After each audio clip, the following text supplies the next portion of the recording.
ଜୟ ଜଗନ୍ନାଥ। ଆଜି ଭଲ କଥା ଛୁଆ ମନେ ରଖିଥ, କୁକୁର ତ ଭୋକିଲେଣି। ଆଜି ଆଲୋଚନା କରିବା ବିଲୁଆ କୁକୁର ଘରେ ପଶିଯିବେ।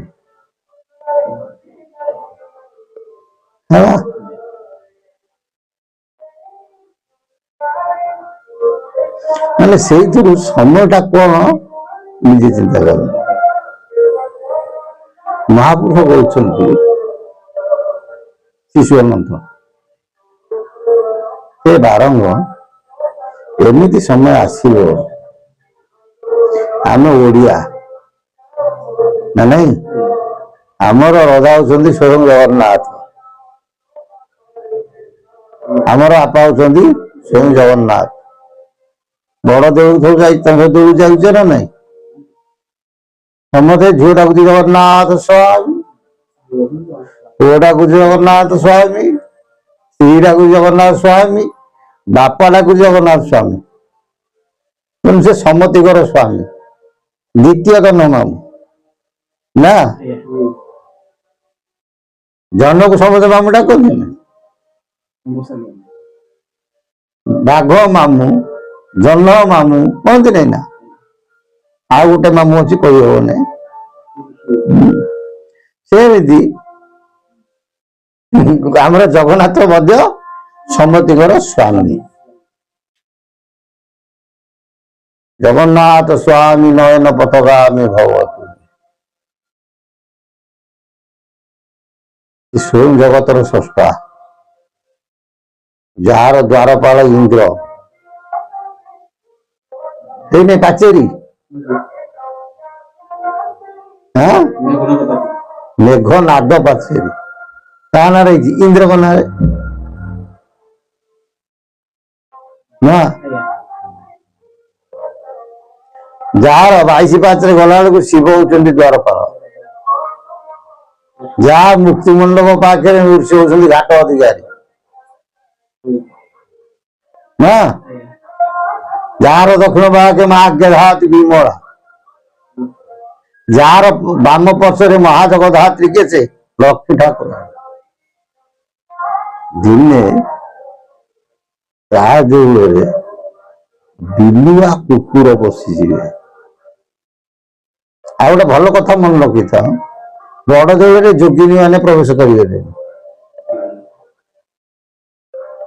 ତମେ କହିବ କେମିତି? ମହାପୁରୁଷ ଲେଖିଥିଲେ ଯୋଗିନୀ ମାନେ ବିରାଡ଼ି ରୂପ ଧରି ମନ୍ଦିରରେ ପ୍ରବେଶ କରିବେ। ତମେ ଯାଅ ଦେଖିବ, ମାର୍କ କରିବ, ବର୍ତ୍ତମାନ ବେଢା ଭିତରେ କଣ ହଉଛି? ବିଲେଇ ବୁଲୁଛନ୍ତି।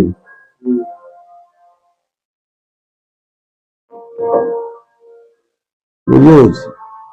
ଆଉ କେବଳ ରାତିରେ ହେଲା କଣ?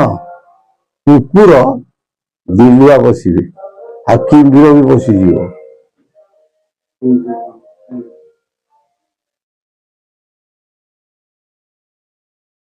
ଯିଏ ଜଗତର ସ୍ରଷ୍ଟା,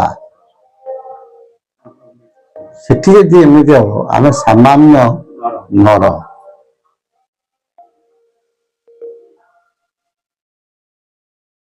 ସ୍ୱର୍ଗରେ ବୈକୁଣ୍ଠ ଆମେ ମର୍ତ୍ତ୍ୟପୁର ଆସି ଦେଖିନେ, କିନ୍ତୁ ମର୍ତ୍ତ୍ୟ ବୈକୁଣ୍ଠ ସ୍ୱୟଂ ଜଗନ୍ନାଥ କ୍ଷେତ୍ର ପୁରୀ।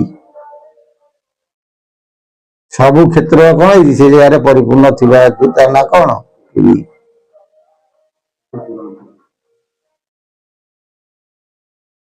ବୁଝିହଉଛି? ସେ ଜାଗାରେ କଣ ହେଇଯିବ? ବିଲୁଆ କୁକୁର ବସିଯିବେ। ଆମେ କହୁନୁ ଶିଶୁ ଅନନ୍ତ କଥା କହୁଛନ୍ତି। କାହାକୁ? ବାରଙ୍ଗ। ହେ ବାରଙ୍ଗ, ଏମିତି ସମୟ ଆସିବ ବଡ ଦେଉଳରେ ମଣିଷ ମାନେ ଯେମିତି ରାଜ କରୁଛନ୍ତି, ବୁଝିହଉଛି? ବିଲୁଆ କୁକୁର ଦିନେ କଣ କରିବେ? ସେଠି ସେମିତି ରାଜ କରିବେ, ସେଠି ଅରାଜକତା କରିବେ। କାହିଁକି? ସବୁର ମୁଖ୍ୟ କାରଣ ହଉଛି ଧର୍ମ। ଅନେକ ବ୍ୟକ୍ତି କୁହନ୍ତି ଧର୍ମ ନାହିଁ, ଏରା ସବୁ ବାହୁଲ୍ୟ କଥା। ଆମେ ତ ଖୋଲିକି କହିପାରୁନି, ସେ ଚିନ୍ତା କରିବା କଥା।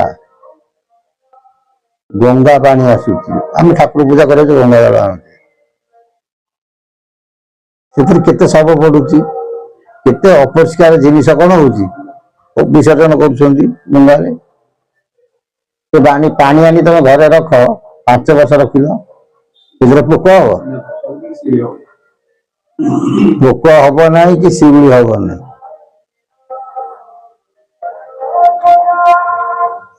ଧର୍ମ ଯଦି ନାହିଁ ସେ ହଉଛି କେମିତି?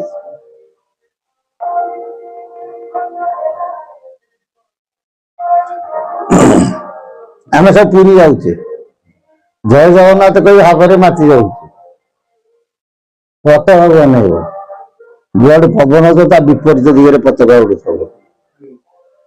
ଧର୍ମ ନାହିଁ ହଉଛି କେମିତି?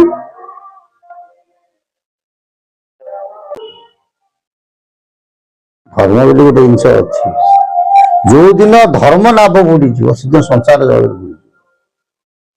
ଏଟା ଭଲ କଥା ମନେ ରଖିଥା। ଧର୍ମ ହିଁ ସତ୍ୟ, ଧର୍ମ ଧାରଣ କରିଛି, ଆଉ ଧର୍ମ ଶିକ୍ଷା ଦେଇଛି ଆମକୁ ସହିବା ଶକ୍ତି। ପ୍ରତ୍ୟେକ ଜୀବନ ମନୁଷ୍ୟ ସହିବା ଶକ୍ତି ବଢିବା କଥା, ଏରା ଧୀରେ ଧୀରେ ଲୋପ ହେଇଗଲାଣି। ମୁଁ ହାତ ଉଠିଲା ଗଲା ଆଉ ଜଣେ ହାତ ଉଠେଇଦେଲା,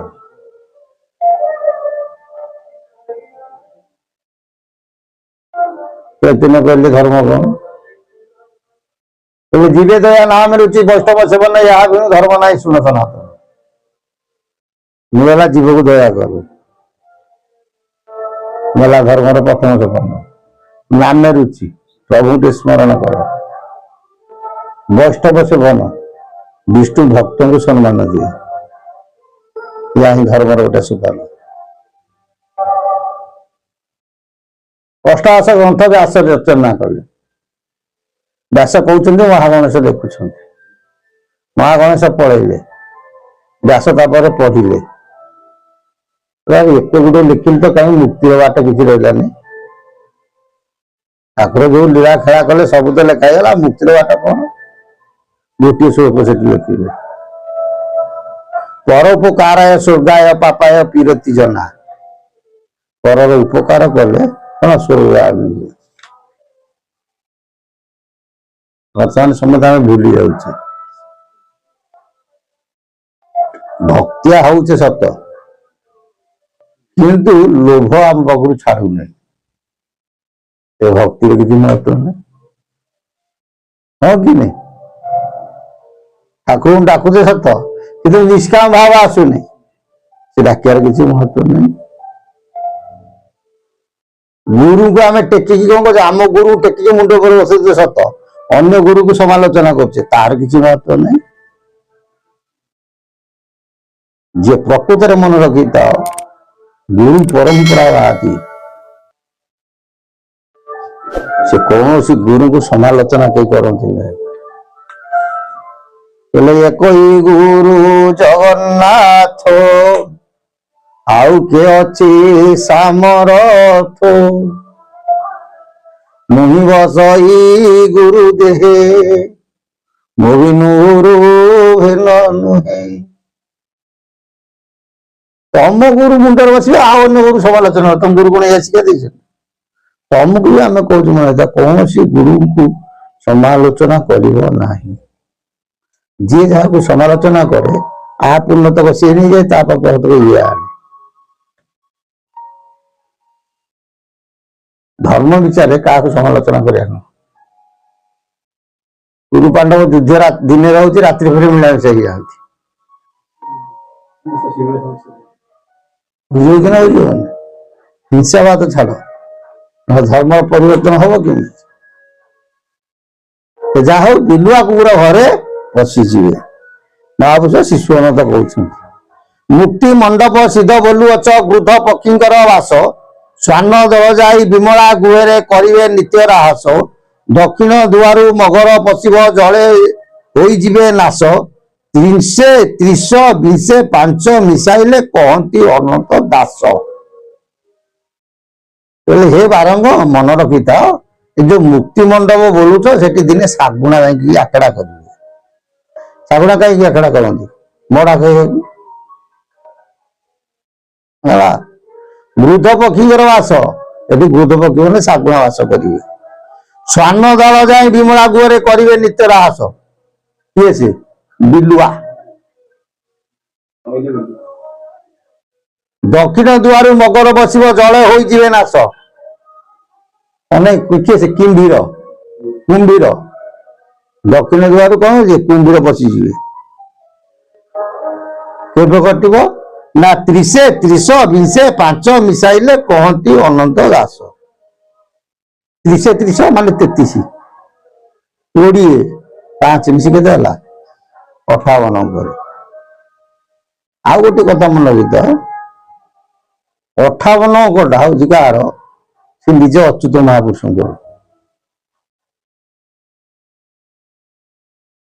बुझे अच्युत अनंत माधव रूप से खेलिए ना से कि बारंग कहते मोर अंक किछि दिन गुप्त रे चलिबो कल्प खंडे कल्प खंडे कहते मोर अंक हे राम किछि दिन गुप्त रे चलिबो किछि दिन अंशुधकर अंक कौन हो गुप्त रे चलिबो।